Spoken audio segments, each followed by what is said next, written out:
entre el hombre y el animal intelectual. El hombre verdadero existió más allá de la época carbonífera y de la edad meramente mesozoica. Este hombre verdadero vivió en la época de los reptiles. Desgraciadamente algunos seres humanos auténticos degeneraron terriblemente al final de la época terciaria, durante el Mioceno. Se mezclaron entonces desgraciadamente, como ya dije en mi pasada plática, con algunas bestias de la naturaleza. Y de ellos resultaron ciertos simios gigantescos, estoy repitiendo algo que ya dije, que tenían rostros azules o rojos, que caminaban sobre pies y manos o que se erguían como bípedos y que tenían la capacidad de hablar. A su vez tales especímenes hubieron de mezclarse con otras bestias subhumanas y de todo ello resultaron ya los simios que conocemos o también a base de ciertas evoluciones algunos tipos de humanoides. Estos humanoides siguieron reproduciéndose incesantemente durante la época cuaternaria. Posteriormente, en esta época en que nos encontramos, son estos humanoides la humanidad actual, mezcla de hombres auténticos con bestias de la naturaleza. Ahora verán, pues, la diferencia que existe entre los hombres reales de la primera, segunda y tercera raza y los animales intelectuales de la cuarta y de la quinta raza en que nos encontramos. Sin embargo, no por eso hemos de desalentarnos. Los gérmenes para el hombre están en las mismas glándulas sexuales, los cargamos. No hay quien no cargue tales gérmenes puesto que es el resultado de la mezcla del hombre con el animal. Si carga tales gérmenes, existe la posibilidad de elevarse al estado humano verdadero. Sí, eso sí, hay que trabajar con tales gérmenes, hay que conocer en realidad de verdad los misterios del sexo para poder crear al hombre auténtico dentro de sí mismo. Desgraciadamente los antropólogos materialistas creen que son hombres, desconocen absolutamente los misterios del sexo e inventan múltiples teorías sobre el origen de la humana especie que en modo alguno en verdad podrían resultar útiles. Pienso que todas esas teorías de los antropólogos materialistas están causando gravísimo daño a los pueblos. Es lamentable que la antropología materialista esté corrompiendo a la raza humana, ya bastante degenerada está. Con tales teorías se degenera cada día en forma peor.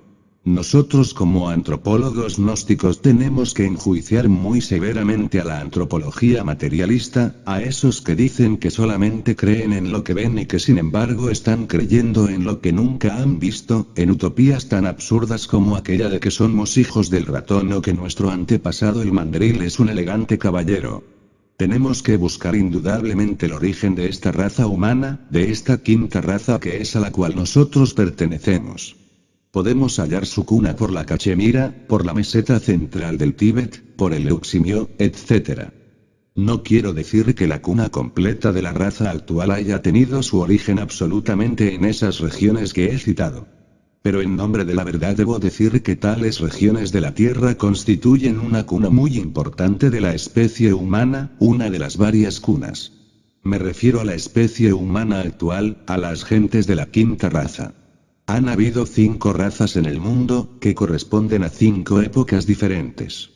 En primer lugar dije que teníamos la raza protoplasmática fuego los hiperbóreos, posteriormente los lemures, más tarde los atlantes y por último tenemos esta raza que es la nuestra, la aria.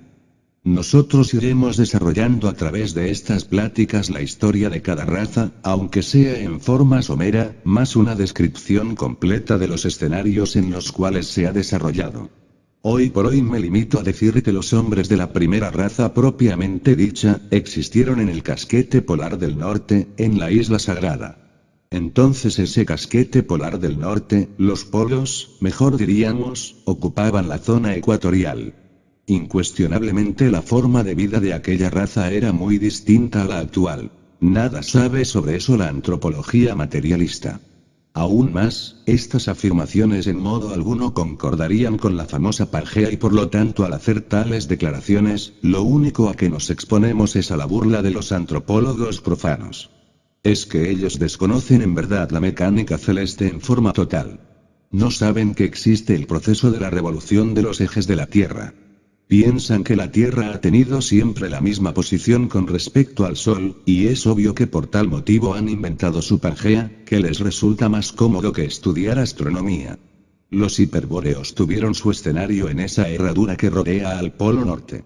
Obviamente la misma Inglaterra y hasta Irlanda pertenecieron a la tierra de los hiperbóreos, a esa tierra perteneció también Alaska, pues todas esas regiones forman una herradura alrededor del casquete polar del norte.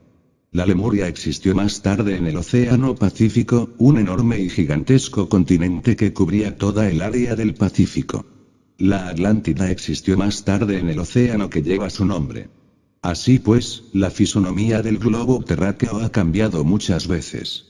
5 aspectos o 5 escenarios ha tenido nuestro mundo, en los cuales se han desenvuelto 5 razas. ¿Podríamos nosotros aspirar a que ellos, los señores de la antropología materialista, aceptaran todo esto? Incuestionablemente que no, porque ellos creen que se las saben todas y de todas, no solamente ignoran, sino lo que es peor, ignoran que ignoran. Se propone atacar al Génesis bíblico, y en su afán anticlerical, han inventado todas esas teorías que abundan por aquí, por allá y acullá. No quieren entender siquiera lo que significa la palabra Edén. Edén, en su etimología, hay una raíz griega que explica tal palabra: voluptuosidad. Así que Edén significa voluptuosidad. El Edén es el mismo sexo y todo el Génesis bíblico es una obra de alquimia, nada tiene de histórico.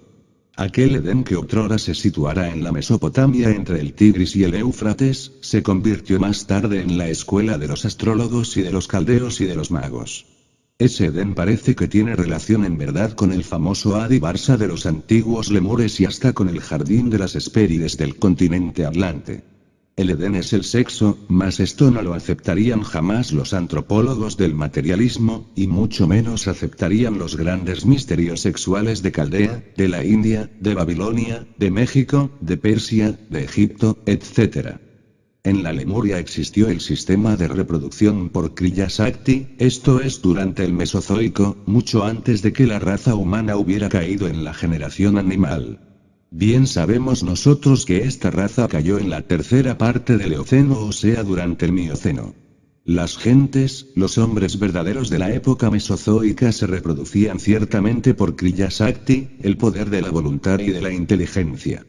Pero eran hombres y su sistema de reproducción no sería aceptado hoy en día por los animales intelectuales. Porque el sistema de reproducción de los hombres verdaderos es el de Kriya Shakti. Es un sistema sagrado que causaría risa y rechazo a los antropólogos materialistas, aún más, se sentirían ofendidos. Entonces el sexo se consideraba sagrado, jamás se eyaculaba el esperma sagrado. El esperma era considerado como materia venerable.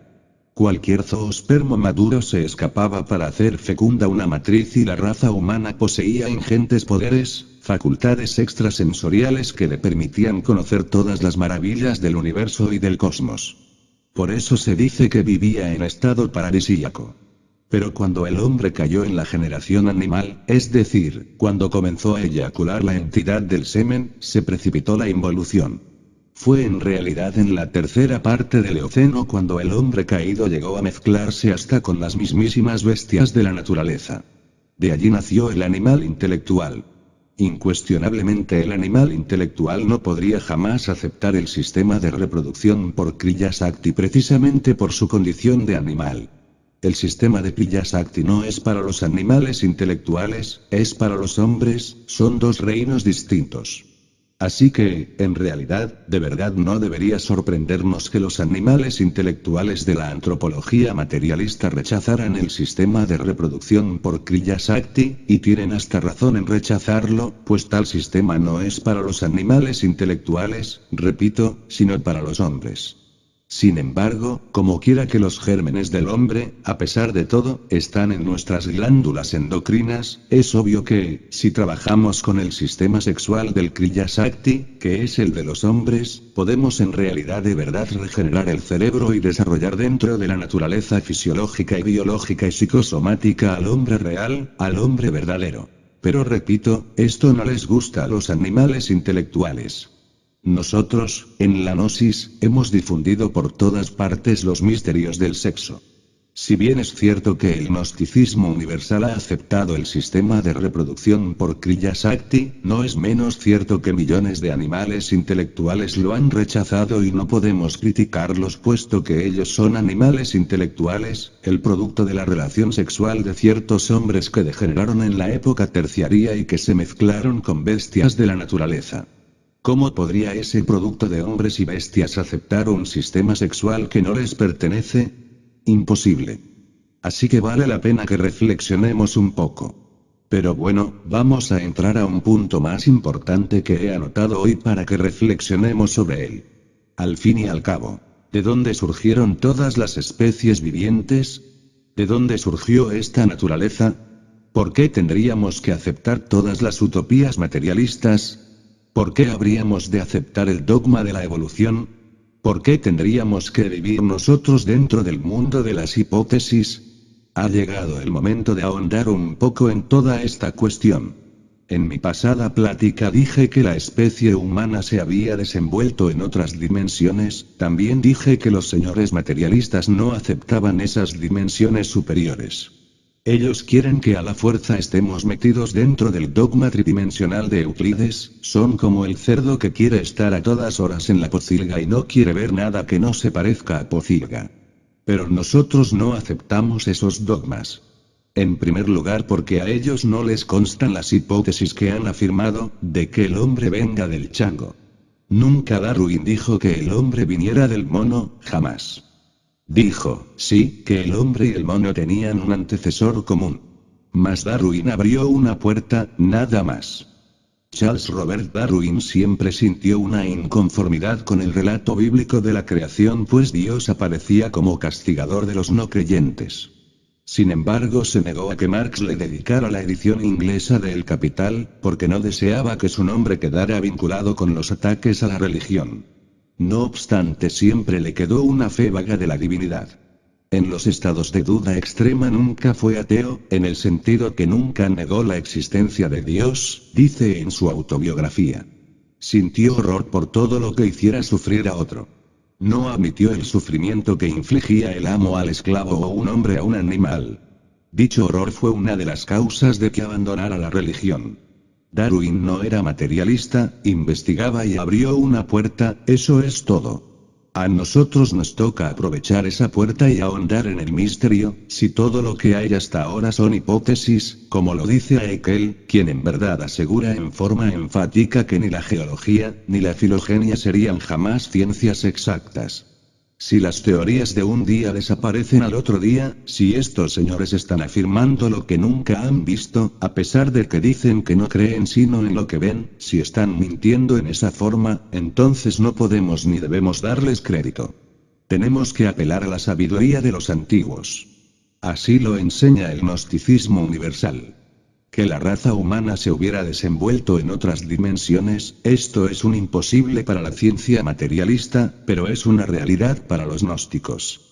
Si los sabios antiguos podían hablar del plesiosauro, si podían mencionar a distintas bestias de las épocas de los reptiles y, aún más, del período carbonífero, sin saber como ya dije paleontología ni paleontografía ni tener todas esas jergas en la cabeza, es porque poseían facultades extraordinarias que pueden ser desenvueltas y que residen dentro del cerebro humano. ¿Podrían los señores antropólogos materialistas afirmar que ya conocen totalmente el cerebro humano? Es obvio que no. Aún más, afirmo claramente que la ciencia médica todavía no conoce en realidad de verdad el cuerpo humano. Creerán que lo conocen, mas no lo conocen. Al fin entonces, ¿cuál es el origen de la humanidad, de la tierra, de las razas, de la naturaleza, de todo lo que ha sido, es y será? Esto es lo que hay que reflexionar en este capítulo. ¿Qué nos dicen los nahuas sobre el Omeyocan? ¿Qué es el Omeyocan? Se dice que en el Omeyocan solo hay viento y tinieblas, así lo afirman los nahuas. Llámase también al Omeyocan, debido al viento y a las tinieblas, Yoaye y Ekaru. Esto nos debe invitar a la reflexión. ¿Qué nos diría el mundo oriental sobre el Omeyocan, ya no únicamente los eruditos de nuestro país, México, sino los asiáticos? Una vez estuve hablando aquí sobre lo que es la materia en sí misma. Dije que podía ser destruida la forma, pero que como sustancia, la materia continuaba en otras dimensiones, y al fin la Tierra sustancia o la Tierra germen era depositada entre el espacio profundo del universo, en la dimensión cero desconocida. Así lo afirmé, también dije que esa sustancia